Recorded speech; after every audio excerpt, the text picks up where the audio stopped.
Dinner for shoes, please. Hello, and welcome to an episode of Dinner for Shoes. Today we are celebrating Disability Pride Month. I am so honored that I got to speak to Cienna Ditri, who I have known for a little while, as far as known, obviously not like best friends, but she did work with me on the PS All Access issue. And I've been following her since then. And I was like, you know what? She would be a great person to reach out to because she is such a fashion girly and she is a parasurfer, which just speaks to the summer, of course. And her fashion really reflects her surfer girl, surfer core aesthetic. And I really, really think she's just like the perfect person to talk to for Disability Pride Month. Cienna is really open. If you don't follow her already, she has so many followers. Her handle is Chronically Persevering. She is so open about her chronic illness. She is very educational in the videos that she posts, but the golden string that runs across every single one of her videos, all of her photos, is this incredible sense of style. When you go to her page, you immediately feel bright and you feel that energy coming from the way she puts herself together. And we talk a lot about that in the interview. So I'm really excited for you to hear from her. It was such an honor that she wanted to be on Dinner for Shoes. I'm going to talk a little bit more about her before we get into the outfit behind the shoes. Did you also want to be on Dinner for Shoes? Clearly. Speaking of, Cienna did share this little spoiler about her incredible vintage Prada shoes that she was wearing during the interview. Wait until you see them. They are incredible. And there's, of course, a story behind them. And it ties back to her dream collaboration, her dream fashion collaboration. So like I said, she does a lot of advocacy work. She works very closely with the Muscular Dystrophy Association.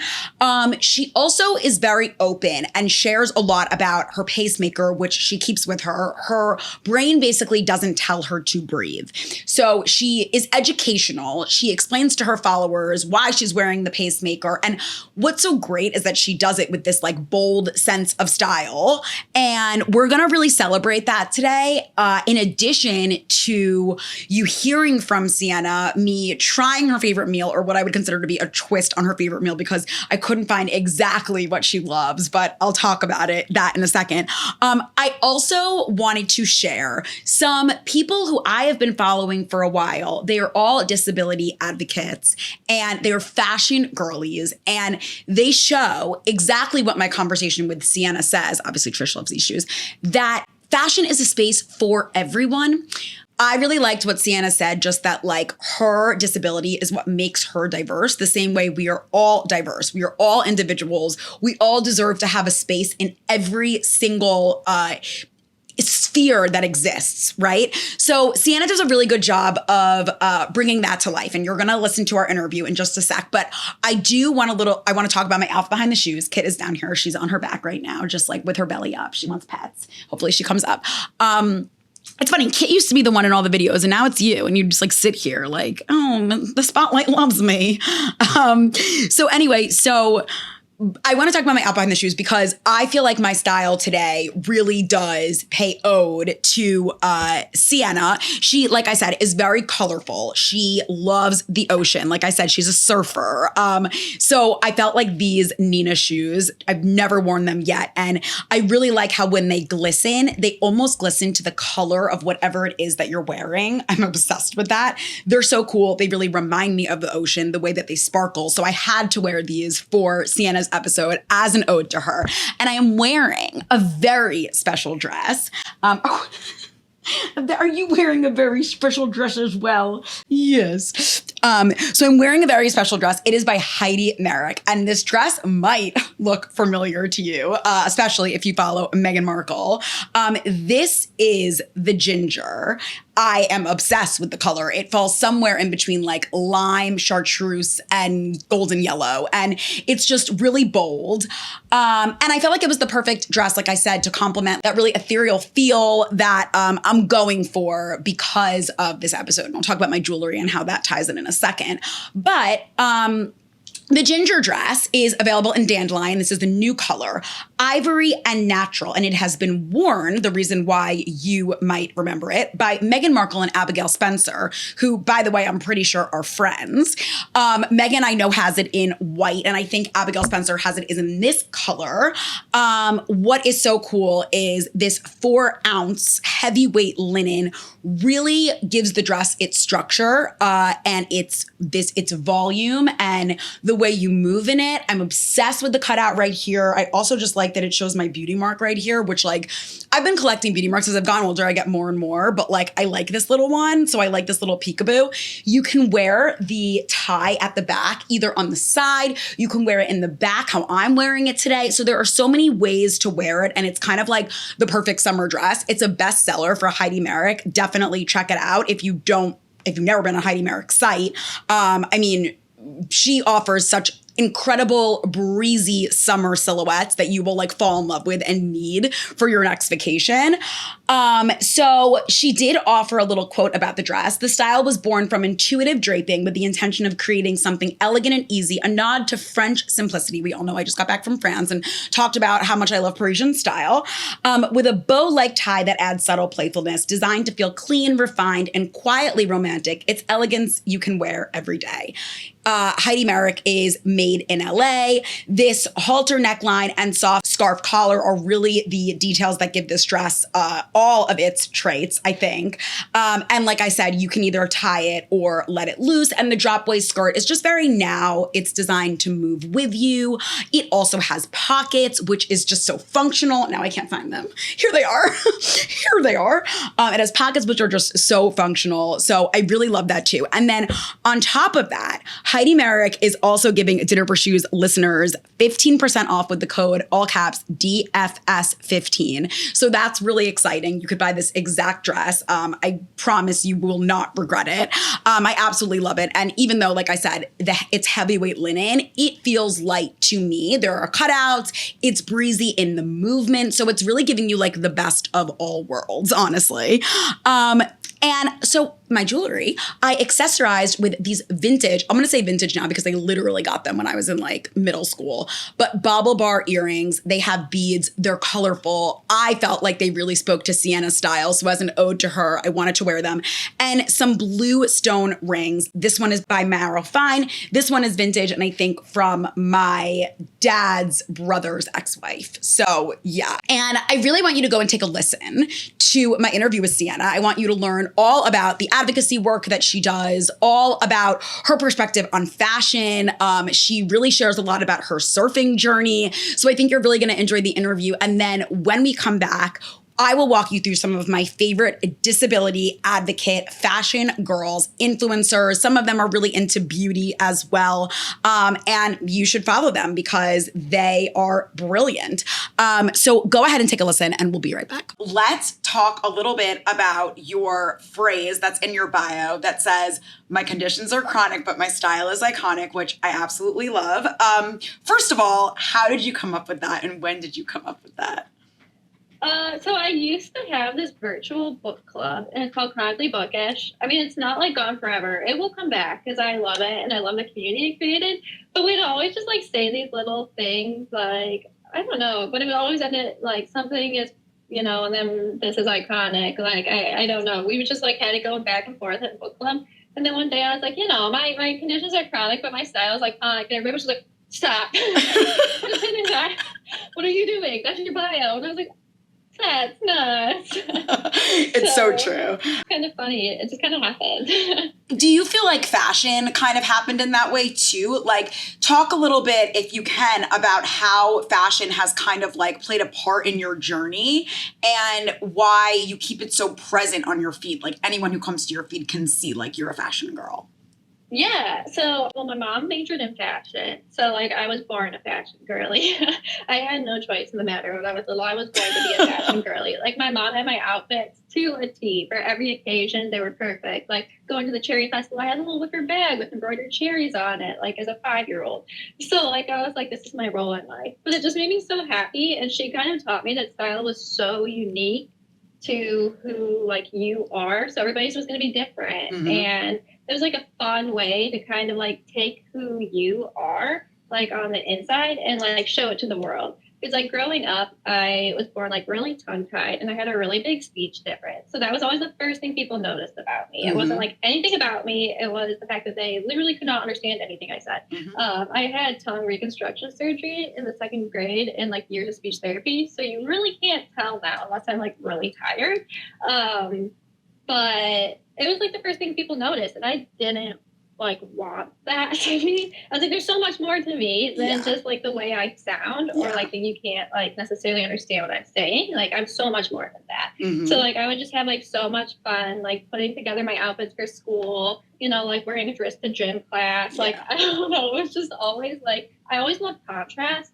So if there was like something I could do that was like the opposite, like I had to do it. Like me and my mom would watch like runway shows together. We would watch like red carpets on TV growing up. Like it was just a really fun thing. And even if it didn't like appear to the rest of the world that like I was a fashion girly, like I was telling my story. Like I went through a phase that was like cargo pants and World Wildlife Fund t-shirts in middle school. But I was like, I know what I'm doing. I know the statement I'm making. You know, like if I want to be a tomboy and I want to save the planet, I can. But to me, like it was still like very personal and like my fashion. So and especially like growing up, going to doctor's appointments and stuff like that all the time and growing up with chronic conditions. Like it was something we could talk about with my doctors. It wasn't just like, oh, you know, Sienna's not doing so great, or how many days of school did you miss this month, or like whatever. And then it became like something I could talk about with other kids too, like the older I got. So maybe I hadn't been there all week and I didn't know the inside jokes, but I was wearing a pretty cool polka dot skirt and all the other girls liked it too, you know, so it kind of like brought me back into the loop, and it just became like this thread that went through my life that kind of pulled everything together for me. That's amazing. You said that so perfectly. Well, first of all, I love that it was kind of like inherent in your nature because of your mom. And, you know, you grew up really having that, obviously, like bonds with her through fashion. But I think like what you said strikes a chord with me just because like fashion is so personal and it's really humanizing, honestly, when you wear it the way you wear it, where like there's such like a unique twist to the way you style your outfits. And I think like that shines through on your feed. So I also want to ask about how you, when you are constructing an outfit, how you bring function into it. And is that always like a thought that you're styling an outfit because you want it to seem functional for your followers, for yourself? And how do you like go about that? How do you approach it? Yeah, I think that's such a great question. I mean, I definitely have things that aren't functional. I like look at them like, what was this? But like I still love it.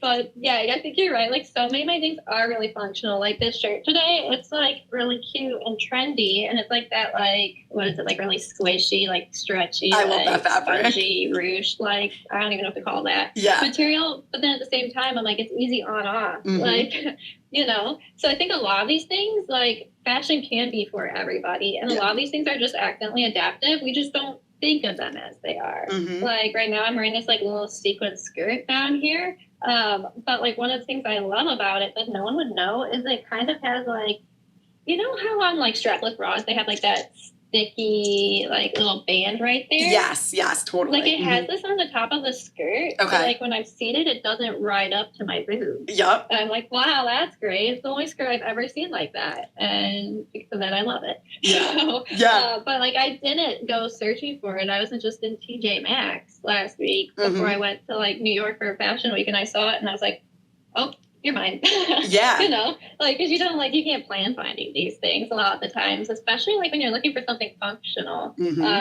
Like so much of that also is hard to find online because we don't really like sort things into those categories. And you have to know what you're looking for, which I think is what can make it so tricky if you don't like grow up in that sphere of like knowing these specific things to like look for that might be like accidentally adaptive. It makes it really inaccessible to other people. So I think there's like so many things out there that can be functional in fashion, but I just think that I don't know, there's so much of it. Like, I guess I don't like always even think about it. Like when I'm in a store, like I'll just go in the fitting room and I'll look at the things. I'm like, oh, you know, a lot of these are actually like really functional. At the end of the day, so many of us just want to be comfy and cute. It's not like something that chronic conditions or like disability community, I think it's like all of us.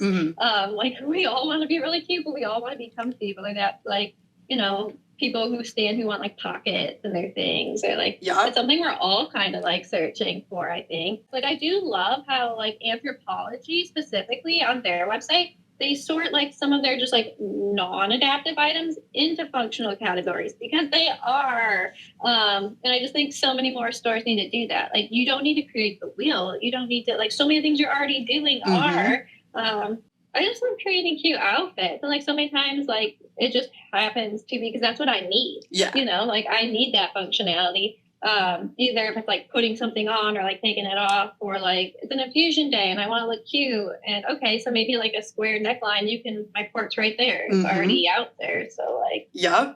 It's interesting that you say that, because like I think that there is something to be said for knowing what you need and what is functional for you. And like I think that can be maybe overwhelming for someone who isn't as into fashion as like we are, where we almost know the way to describe the thing that we're looking for and we really know how to search for it. And like you said, like going into a dressing room and being like, oh, this has like a great adhesive that's like kind of like staying up, and that's like exactly what I love and what I need. Yeah. I mean, I think that's kind of why it's great that people follow you, because if you share those little tidbits with people, like it is uplifting to hear. Oh my gosh, light bulb. Like could wear that. Like this would help me too. Yeah. Because like if you don't know what to look for, you don't know. Right. Like, you know, I think there's no like guide on how to do it, and that's kind of unfortunate. So like, I hope that people will see my stuff and be, oh, I see how she did that, and now maybe I can do it too. Like if they want to. So 100%, 100%. Yes. Let's talk a little bit specifically about your aesthetic. And like you said, like you might have had different phases throughout your life where like, oh, like it was like the t-shirts and the cargos. But right now, I feel like you are totally on trend, because this whole coastal aesthetic, like surfer girl, outdoor, like making the outdoor vibe part of fashion is really in. Yeah. So how do you feel about like the way that you make surfcore kind of like your own? I guess, what would you define your style as? Because I guess I'm labeling it, and I shouldn't be labeling it. You should be labeling it. So, how, like, I have like no clue. Like that's always the worst thing. People are like, "What is your style?" And I'm like, "It's me." I don't know. Like one of my friends said that it was like vintage. What did she say? She used to have like a little saying for it. She was like, "It's elevated vintage meets like runway." Ocean. And it's like a little retro. There are like totally touches of retro and like your color palette sometimes that I love. Like, I don't know, your style is like that's very much like the way I want to dress a lot of the time. So, I mean, how do you suggest people get started if they want to emulate your style? Pinterest. Like I've always been a Pinterest girly. Like I was like, that might be so millennial, but like I love Pinterest. Pinterest has been like my best friend since high school. Yeah. So my Pinterest board probably has like over 10,000 pins on it at this point, and it's still running since like high school. It's just mine. It's public, but it's just mine. It's not like it's like anything special. It's just like a brain dump. Whatever I like I see on the internet, it gets pinned there. So like Pinterest, I love Pinterest. Like if one of my friends is like, I don't know my wardrobe, like what do I do? That's my first, like, I'm like, okay, so we're gonna make a shared Pinterest board. Yeah. And then you're gonna pin things, and then like I'm going to see those things, and then like I'm gonna pin things I think are like kind of similar to that, and you can delete them if you like. Maybe like go along with like current trends, but I think are very you from like what you've been pinning. So like I think that's like a really good place to start. And then like having them like list like, hey, how would you describe yourself? Yeah. Because like that's what you're trying to do, right? It's like bring what's on the inside out. But like I always remind them that like what fashion really is at the end of the day is this joyful experience, right? Like fashion's supposed to bring you joy. It's not supposed to be overwhelming. It's not supposed to make you unconfident. So like if it makes you feel those ways, obviously don't buy it. That's not what it was supposed to be, right? Yeah. So like you're just trying to like find these things that spark joy in your daily life, where like you look in the mirror on the way out of the bathroom, you're like, you know, like I got this today, like this is great. Or like you're on a Zoom call and you're like, this is boring. And then like you look back at your starfish necklace and you're like, I look good. Okay. I got my starfish. She's here with me. I love that. So like, I don't know. I think it kind of just, that's like a great way to get started. And then again, like who, what, where, like, I literally have no one from their team, but I'm obsessed with them. Yeah. So, yeah. I have been for years. Like, that's my nightly scroll before I go to bed, is like whatever they post for the day. I'm like, okay, this is great. They're so good at like curating the trends of the moment that you want to see and offering like a million different ways to get it, you know? And I love like the different, like, there's not always like disability representation, but like sometimes you see like April pop up in there or like whatever. And then like with the ocean and like surfing, I just feel like surfing is also just like something in the ocean that like sparks so much joy for people just like fashion. And I mean, like, I kind of feel like that's kind of to me, almost the whole point of surfing. Yeah. It's just a celebration of life and this connection with the ocean and like with the community and just like sharing that stuff with each other. And that's kind of what the fashion community is too. So I think for me, it makes sense that they like kind of come together because they're both kind of just this like celebration of life. And as a terminally ill girl, like I'm so here for that. Like I just love it. You know, because like you're out there on the beach with like your friends, and like even if you had a bad session, you're just like, it's gorgeous here. Like what? And I'm not saying I look fantastic after a surf session. That's like not it, actually. I'm like a drowned rat. Like, it's so funny because it's always like when my coach will be like, let's take a picture. Like after. After, yeah. Well, you also get the picture of like what you wear to the beach, which I love. That's what you have to get first. Yeah. Like, that's key. Because you know that afterward picture is coming. Like when they like haul you out of the water, you're like, and they're like, just take a picture. Like, yeah, I'm gonna take a nap actually. Totally. You got like the zinc like all over your face. You're like, yeah. Yeah. So, like I just think like growing up, like I love Lilo and Stitch, and like I didn't surf until I was in middle school, but I was obsessed with it from like 3 years old, like the first moment I saw it. And then like of course all the Disney movies and like Blue Crush and everything that came out. Like I was just like, yes. Yeah. Sweet. So like my grandparents lived in Florida. So every time I visit them, I would get like seashell necklaces and all of this stuff. So it was always just like something I would throw in, and I would throw it in more like the more opposite. Like, yeah, you can wear the beach dress and like that's super cool too. And I do it too. But then like half the time I'm like, okay, well, I don't know. When I was little, I'd be like, I'm playing soccer today, so obviously we need the seashell necklace. Like, I don't know if my soccer uniform, that's actually, I don't know. My coach would be like, you're not wearing that out there. That's dangerous. I love that though. About it a little bit. But like, it's still like just like the opposites, and I love doing it. Like wearing my loafers and my seashell necklace. I'm like, yeah. To me, that's just like sparks so much joy. And like, they're opposites. They're perfect. I love them both. Like, why can't I be like all the Ciennas at once? So that kind of, I don't know if that makes sense. It totally makes sense. Like this, and this. Yeah, like, I mean, I feel like you're touching a lot on like, you know, bringing like your inside out and just like taking all the things that you love and that kind of like represent you and making them make sense from a visual perspective with your clothing. But you also touched on something when you were talking about like who, what, where, and scrolling through all of the looks and everything that I did want to talk about is like, what is something that you wish more fashion creators or influencers understood about disability representation in media, on websites? And if you want to talk a little bit about your advocacy work as well, definitely feel free with this question. Yeah. So I think disability is just a type of diversity. And that's kind of like how we should look at it. So like if you're including everybody, like maybe you should include everybody. And that's not just like one token girl in the wheelchair, because there's so many different disabilities in that. Media is so diverse within it itself. And like that's one of the most fun things like I see people doing all the time is like matching their cane with their outfit, or like their crutches, or like, you know, getting wheel covers for their wheelchair. Like Samantha, disabled icon, comes to mind, like with her covers and mobility aids and just the joy that she has addressing. But I think like that's something that like brands just like, we're just a type of diversity. And like when you include us, it's including everybody. Like, I don't know. I say it a lot, and in the disability community, everyone's like, yeah. But like you say to other people, they're like, what? And so we're all gonna become disabled or die at some point. So like, and it just helps like everybody become confident. And like as a little girl who grew up with chronic conditions and a disability and never saw anybody like herself, like it just does so much. Like yes, also for like the adults, but also like the kids that like are scrolling by, or like their mom shows them, or like they see it on their mom's phone when she's scrolling, or like their dad's phone, or like whoever's phone. But like it's for all of us, and I think like that's what fashion is, because fashion is for everybody. Totally. And like so you should be including everybody, and we all kind of have a different story to tell, you know, like with our fashion and our personal style. And I think that's so cool to see. So like the more you include like this bigger, more diverse group of people, like the better that's going to be, the more fun it's going to be.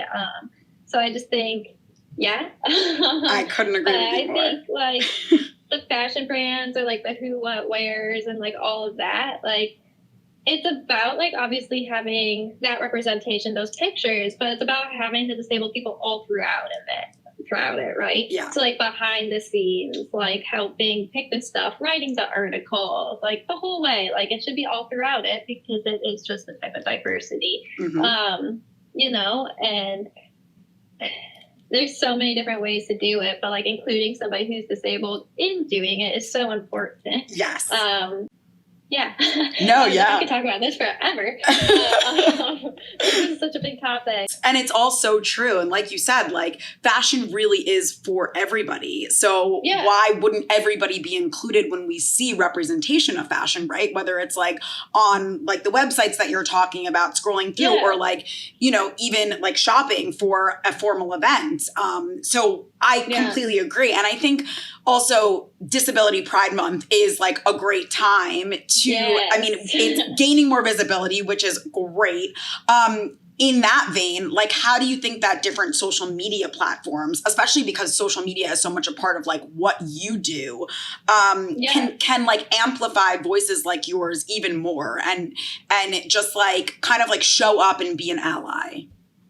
Yeah, I mean, I think it's so important for all of us to have like very diverse feeds, and to like learn about how so many different, how each of us live, and how it's completely different. Like that's a really cool thing about social media, is that there's nothing like it for that. So like each of us can try to have like a more diverse feed, which is important. But like these social media companies, you know, like featuring disabled creators who are already there doing it, is so important, using their platforms, maybe sharing ways that other creators can make their content more accessible. Also is a good thing during Disability Pride Month, and a great conversation for them to be having. Or maybe like working with the disability community to find out how they can make their platform more accessible, because I know they each have their very own things. The disability community would love to see change to be even more welcoming, which would be great. So I think like that's so important. But like just including us all throughout. And I think it was Keely who said that like disability is something that not something to be donated to, but like something to be invested in, because we are worth investing in. Like we are a type of diversity, and like showing up for us and including us does benefit everybody. 100%. So, and like so many of us now have a chronic condition. Like I don't think there's any stat that's like really correct about that out there right now. I think it's so much more common than anybody thinks. I was like, I can't think of anybody I know who doesn't have a chronic condition. So just like including that and showing even these people, so when they're getting diagnosed with things, like they're not alone. They're not alone. You know, like you're never alone in it. You know, whether you're going to the doctors for an infusion, or like, you know, you have monthly doctor's appointments or whatever. Like, I love bringing fashion into my doctor's appointment. Like, it is my favorite. Like, that's especially like, so my brain is telling me to bring in, I have a diaphragm pacemaker, and it's because of that I'm part of the vent clinic in my pulmonary doctor's swing of things and how it works. So like my vent clinic nurses, that's like their favorite thing is like when I come in, they're all like standing there, like waiting for me to come in the door. Like, what are you wearing today? What are the shoes? Like, what is going on? And it's just so much more fun. And it brings like a little joy into something that can be like really hard. But like then you have these like lighter moments, and you have these human moments together, and this connection, you know, whether it's me and my neurologist talking about like his suit and like whatever I'm wearing that day. And he's like, hey, I wore this because I thought you'd like it today. Like, it's just like this kind of like conversation.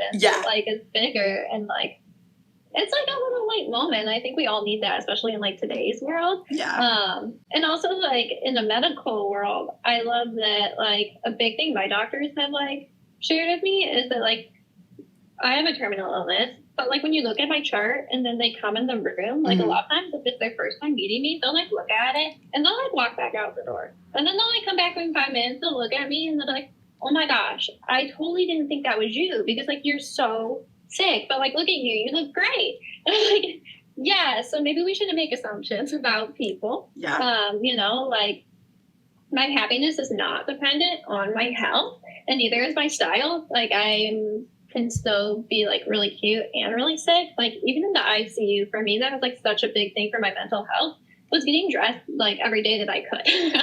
Like every day that like I'm well enough to get dressed, like I will put on like a daytime something. And you know, it's probably gonna be like a really comfy, like chill something, but it's still gonna be cute. And it's still gonna bring me joy and people who walk in my room and like give us this bridge to connect over and yeah. Really so cool. important. It's so cool. It's so important. And like you were saying before, I think that like taps back to what you were saying before, just about like fashion is a part of who you are. So why would you not bring it into that space? Right. Why would you like all of it. Yeah. Like a lot of people are like, oh, well, you're a fashion girl, but like not all of your content's about fashion. So are you a fashion girl? I'm like, well, yeah, because I'm still like stylish. Yeah. in all of my my different things I'm doing, whether it's a travel day that I'm sharing or like a surfing video or like whatever it is, like I'm still bringing that with me. It's still like a really big part of me. It's part of me that like goes with me everywhere.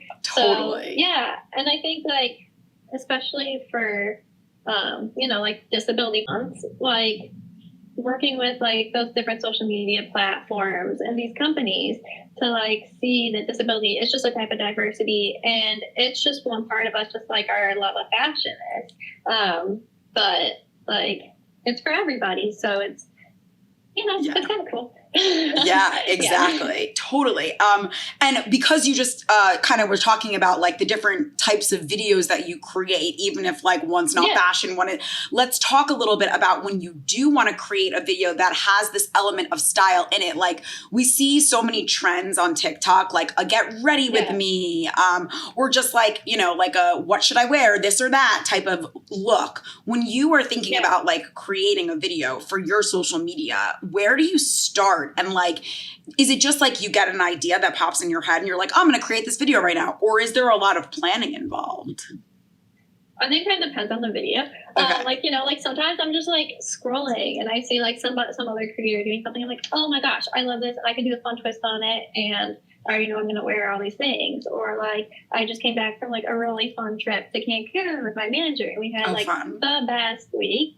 A few days together. And like, but before I go on a trip, like she knows to expect it. Like she's going to get mirror pictures of everything I'm going to wear. It's going to be all planned out. I'm like, I'm going to wear this to breakfast and then maybe like this for like when I go swimming and like after lunch, maybe I'm going to, you know, and if I wear half of those things, that's great. I'm the same way on a trip. But like some of the trips, like it is like really planned out. Like when I go to DC, like I will switch into all those things because I'm like, that's how my brain is working when I'm in DC normally. It's like, okay, I'm meeting with this person, I'm going to wear this and I'm going to have lunch and I'm going to come back and change into that for dinner and like da-da-da-da-da. And like all the things happen and it just helps me plan it out. So like along with my outfits, I'll have all my content planned out. Normally before I leave for the trip, I'm like, okay, on this day we're recording this at this time and this is how it's going to go. And then I can like record it all and not be like worried about it or stressed out about it. It doesn't like impact the rest of my day because it's already done and it just like fit into my schedule like really nice. And at the end of the day, I'm not like, oh shoot, like I didn't get any of that. Now what? Oh no. You know? So like for me, like having that plan and like I'm a planner girly, which is also I feel like a very fashion girly thing to be. But I think just like for content and like stuff like that, like where I get my ideas, it's just like following other creators that I love and always following new people and keeping my feed like really diverse and just seeing like what people are having fun doing because that's what it's about, you know. Like all these little trends and stuff and like different ways to like tell my story and share my story because like that's like something I've always really loved about social media is it allows me to share like my narrative and my story about my life with everybody, which like as a disabled girl, like sometimes gets taken away from you, you know, like people are like, oh, Sienna's a sick girl, you know, like these things for Cienna. And I'm like, actually, like, no. Look at all these cool things I'm doing. You know, like, check it out. It's not for sad Cienna.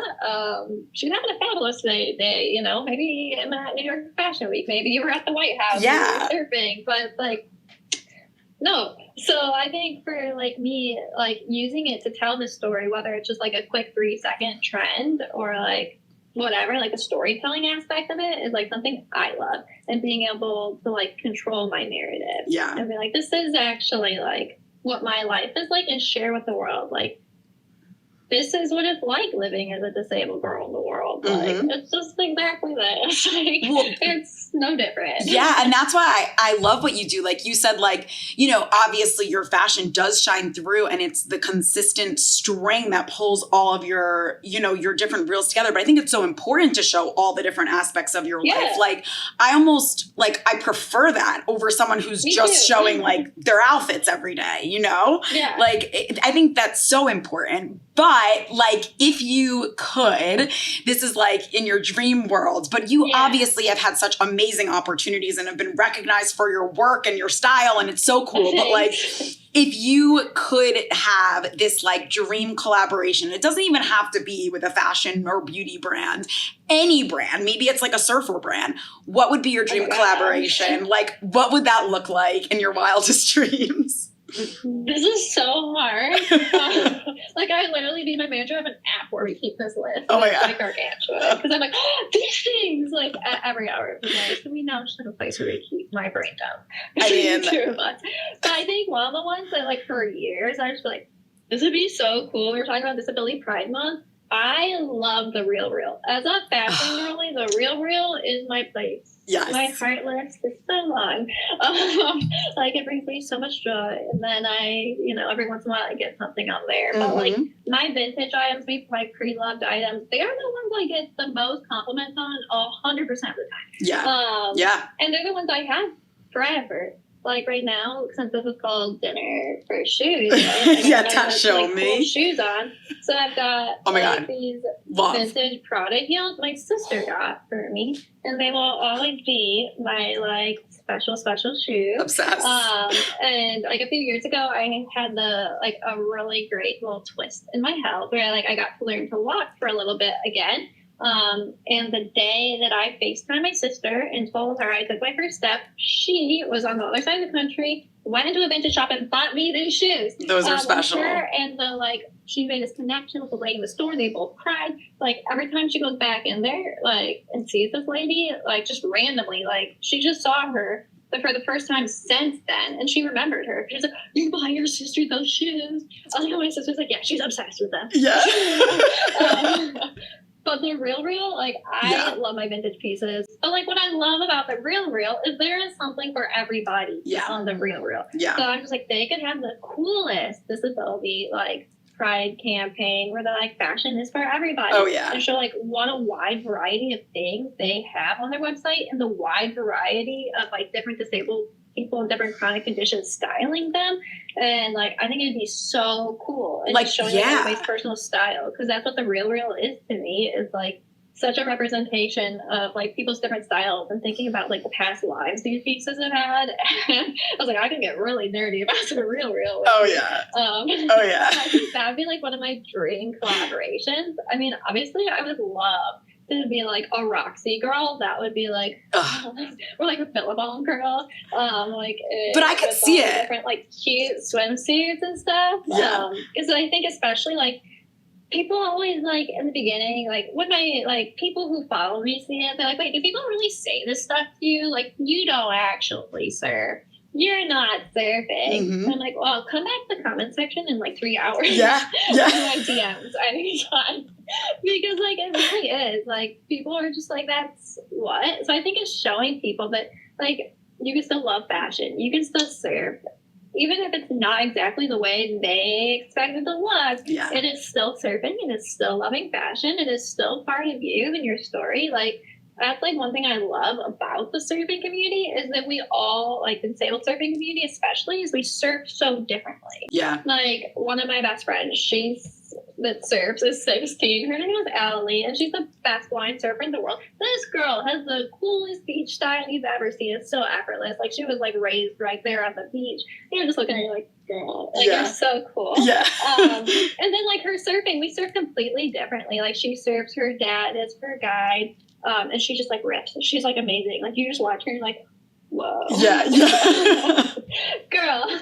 But like we're both just out there having a great time. Like I surf laying down, she's standing up. Like I think it's Victoria Faye, she's a kneeboarder and she completely rips too. And like so there's just like and there's like also the people who like sit on the surfboards like with their feet in front of them. Yeah. But it's so cool because we all do it differently because all of our disabilities are differently and like the things you use on the board and how your board is created for you and like it's just like fashion, and that's like one of the things I really love about it. Yeah, is it's just like the celebration of like we all do it differently, we all style it differently, we all surf differently, but we all love it. Yeah, and yeah. So, and I don't know. I think surfing and fashion are just like inherently friends as well. Yeah. So, like, yeah. Totally. I was just going to say, and you guys are all in the same water, the same way, like we're all in the same world existing with fashion by our side. Like, you know what I mean? Yeah. Yeah. Totally. And I could see, I mean, first of all, I love everything you said about the Real Real. I love the Real Real. I love vintage pieces. I have like, I tie meanings to my vintage pieces the same way you do for sure.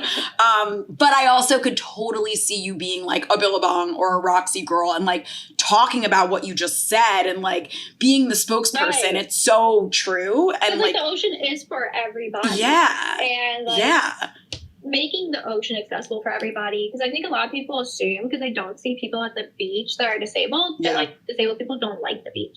It's like, if you don't see us there, it's not because we don't want to be there. It's not accessible to us. So maybe, you know, there's so much we can do to make the ocean more accessible to everybody. Yeah. But, like, everybody loves the ocean. Like, who doesn't love watching the sunset? Like, I don't know. So, but I just think it's, like, so special and so impactful, especially, like, for the Billabongs and Roxy. Yeah. To, like, start including, like, these disabled girlies and showing that, like, the ocean does spark this joy for all of us. Yeah. And, 100%. Yeah, I think it's just like, it's going to be, I don't know, I'd probably cry, to be honest with you. Oh my gosh, you'd be so good. I could totally see it. And I have one final question for you. Okay. I feel like you kind of like have said this already in the whole summary of our conversation, but one last time, like if you wanted a follower, someone who like just discovered you for the first time on social media to take away like one thing from your content, what would it be?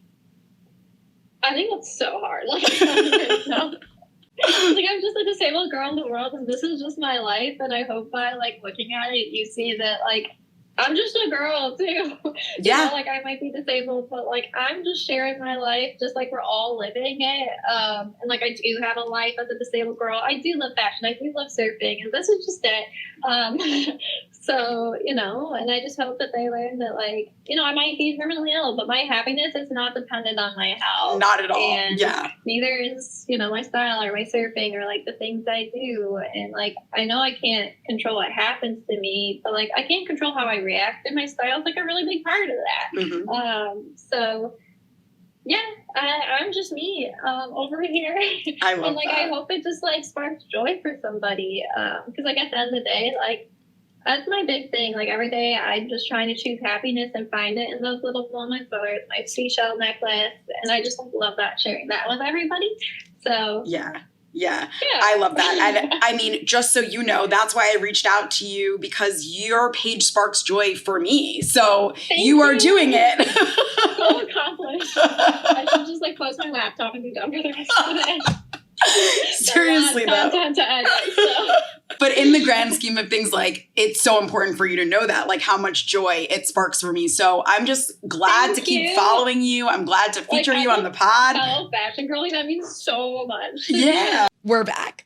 Kit is now behind the blinds. Again, she loves doing that when, like, I close them to film. She's like, I'm going to go here and you're not going to know where I am. Okay, so I hope you enjoyed my interview with Cienna. I am going to start off my list of favorite disability advocate influencers who have this like incredible take on fashion and are so personal about their style, with Cienna, of course. Obviously, you just learned all about her, but her laid back coastal style is probably like one of the most iconic looks on Instagram to me, because every time I see it, I'm like, she would wear that. Like, that's how she makes me feel. And she's always like, she's instantly beach ready. So even if her outfit isn't really like beach ready, it is in a way, which is really, really cool.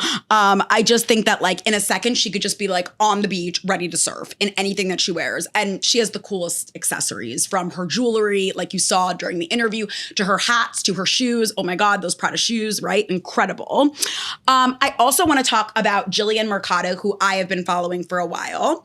Jillian is a wheelchair-using model with muscular dystrophy. Jillian pushes beauty boundaries, and she is in many campaigns. You've probably seen her. She literally was featured in a Nordstrom campaign, Beyonce's label. She was a model for, and she really works to help uplift underrepresented talent. So I really like her. I really like her style. I think she does a good job at wearing bold colors. And just like we were talking about with Cienna, kind of like adding a mix of everything into her feed with like a really strong balance there. Rocka, I really like. Rockahontaz is her handle, which I just think is like so iconic. And she has such like a Y2K euphoria leaning style to me, which I think is really cool. She definitely like makes her looks her own. She also wears a lot of streetwear, and she really is a little bit edgy and experimental with her looks, which I think is really unique. Definitely follow her and check her out. Every time a look comes up on my feed, I'm like, that is great inspiration. And I really like the way she styles her feed. Everything is very consistent. So if you like looking at people who really manage a really good aesthetic on their feeds, she's for you. Clara Holmes, otherwise known as Rollin' Funky, absolutely love her. She wears a lot of color, which I love. I actually feel like I take a lot of vacation inspiration from Clara's looks. She blends accessibility with just fun, bold style. She is inclusive. She's vibrant. She is a great spokesperson. So check her out as well. April, actually Cienna referenced in our interview. I've actually worked with April on some features for various sites that I worked on, and she is so professional and cool and such a badass and like hard worker. Like, she's very, very inspiring. She posts educational videos as well, but she really stands to uplift those who follow her. And she, like, all of her adaptive looks have this like inimitable vintage twist. She is like a print mix master. She's just a little quirky, but also polished at the same time. And I really enjoy following her. She does raise a lot of awareness of accessibility in fashion as well. She'll do a lot of videos on that. So she's a great person to follow in the sphere. Belle Bakst, who is known as Little Fashion Stylist. That's her handle. I feel like everyone that I happen to be talking about today has just like really good handles on Instagram. Belle's actually a fashion editor like myself. She writes for various sites, InStyle, Cosmo, Elle. She really does it all. And she merges this like very youthful sense of style with like bold maximalism, which I really love. She is a visual disability advocate, and she really is very like joy-filled. Her feed is very joyous, so definitely check her out as well. Arianna Phillips, you've probably seen on the runways. She is the first Black transgender physically disabled model signed by a major agency, which is incredible. She really breaks beauty norms, and she is proud of it. She was on the Moschino runway. I love seeing her on the Kalina Strada runway, and I think the reason why I love seeing her on the Kalina Strada runway, which she's been on consistently for the past few seasons, or several seasons really, is because I feel like that runway and those looks kind of mirror the style that you see on her feed. She's very like edgy. She'll wear a lot of cutouts. If you know like the brand like I Am Gia or like Me Wow, I feel like she really embodies that bold sense of style. So she's definitely not afraid to kind of like go against the trends, I guess I would say, and just stay true to herself. Stephanie Thomas, her handle is Disability Fashion Stylist. She is the founder of Curatable and the creator of the Disability Fashion Styling System.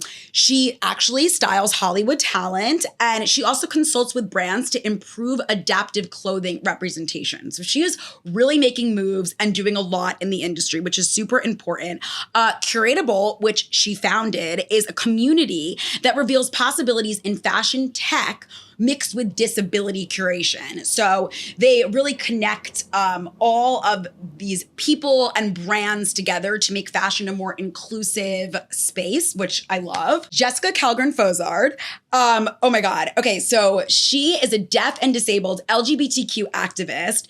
She has incredible vintage vibes, like almost like this Victorian look to her, and she wears it so well. She carries it so well. You can tell she's just like really into this sense of style.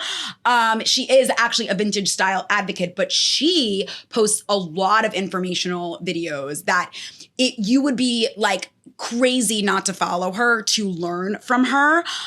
She blends fashion history, disability awareness, and LGBTQ activism all in one on her feed. And it's really, really brilliant. And then finally, we have Ashton McGrady. And I'm going to read a little bit of Ashton McGrady's like welcome to my page bio, because I just think it's really well orchestrated and well done. But Ashton is a disabled and neurodivergent fashion girly and beauty maximalist. She's a digital creator. She posts a lot of beauty reviews and how-tos. She is all about posting from an accessible perspective when she posts these reviews and these get ready with me's.